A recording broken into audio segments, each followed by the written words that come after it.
Hi hello नमस्ते मु संजय आपण मानक स्वागत करुचे संजय स्टडी चैनल आज टॉपिक हूँ शिक्षक बदली प्रक्रिया आरंभ होला एवं केउ माने अप्लाई करि परिबे केउ पर्यंत यह केते दिन पर्यंत चलिबो कौन रही क्राइटेरिया आसंतु आम भिडियोटी आलोचना करबा आपण मानक अनुरोध भिडियोटी को प्रथम शेष पर्यंत देखंतु। आपण मैंने देखिपे रज पूर्वर शिक्षक बदली एठारे लिखा जाइए कौन लिखाई ना रज पूर्वर जेहेतु बर्तमान आपण मानकर कौन चली ग्रीष्म अवकाश चली ग्रीष्म छुट्टी चली तेणु ग्रीष्म छुट्टी पूर्वर ग्रीष्म छुट्टी जिते आम स्कूल खोला हम से ही समय आपण मानकर ट्रांसफर हो सारी थी तो ये नहीं कौन कही शिक्षा वर्ष विद्यालय और गणशिक्षा विभाग अधीन थिबा प्राथमिक माध्यमिक विद्यालय प्रधान शिक्षक एवं शिक्षक शिक्षयित्री माने कर बदली कैलेंडर जारी करा जायछि। आपण माने जदि देखिबा तेबे जून 19 रे स्कूल खोलिबा तथा रज पूर्व बदली प्रक्रिया शेष करने को निष्पत्ति निया जायछि। माध्यमिक स्तर रे मे 15 रु 30 रे मध्य योग्य शिक्षक शिक्षयित्री आवेदन करि परिबे। ताहले आपण मानको आवेदन करिवार समय सीमा केते मे 15 रु मे 30 मे 30 मध्य रे आपण माने अप्लाई करि परिबे। नेक्स्ट कौन कही ना मे 31 रे जिला शिक्षा अधिकारी डीओ डिस्ट्रिक्ट एजुकेशन ऑफिसर माने आवेदन गुड़ी को जांच करने सहित ताको अपलोड करेंगे। जो मामला गुड़िक मेडिकल संबंधी थिबो निर्देशक किंबा डीओ ताहाको जून 5 सुधा राज्य मेडिकल बोर्ड को पठाई परिबे। जून 10 सुधा मेडिकल रिपोर्ट ग्रहण सह जून 11 ड्राफ्ट योग्य तालिका प्रस्तुत करा जिवो। तेबे आपण मानकर जो बदली रही ताहा मुख्यतः केउ आधार रे हेबो ना आपण मानकर जदि आपण मानकर कौन मेडिकल इश्यू रही तेबे आपण कौन करें ट्रांसफर करें। ओके नेक्स्ट आपण मानकर कौन रही ना राज्यस्तरीय बदली कमिटी योग्य प्रधान शिक्षकों बदली तालिका एवं आंतः जिला शिक्षक बदली तालिका को समीक्षा करने सहित अनुमोदन प्रदान करेंगे।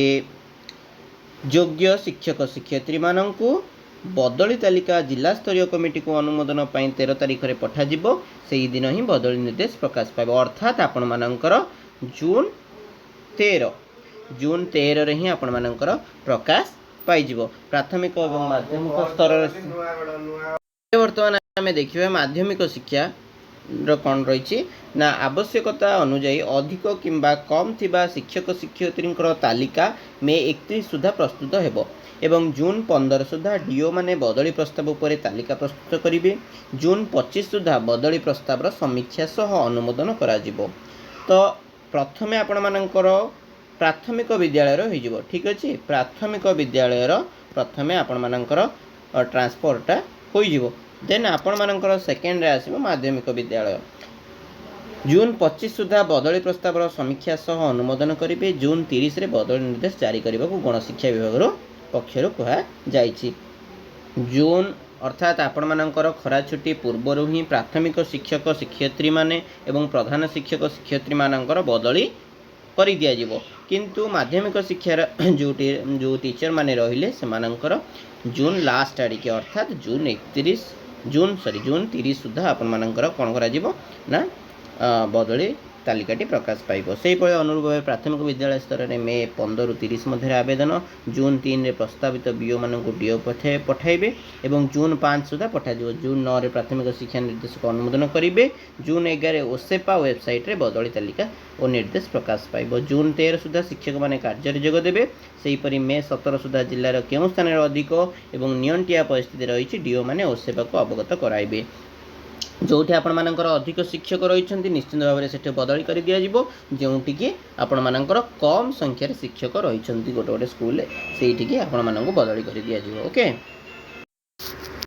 जदि भिडियोटी किसी इनफॉर्मेटिव लगी थाए तेरे लाइक कमेंट शेयर और सब्सक्राइब करने सहित पाखर थी बेल आइकन को ऑन कर दिंतु। या पर नेक्स्ट वीडियो रे आमे ताले आपण माने जानि परिले तो केउठी आपण मानकर ओसेपा साइट रे ओके ओसेपा साइट रे ही आपण मानकु कोन कर दिया जिवो ना अवगत कर दिया जिवो जे एही तारीख एठी आपण मानकर ट्रांसफर हेछि एवं केते जण ट्रांसफर रे सिलेक्ट होइछंती।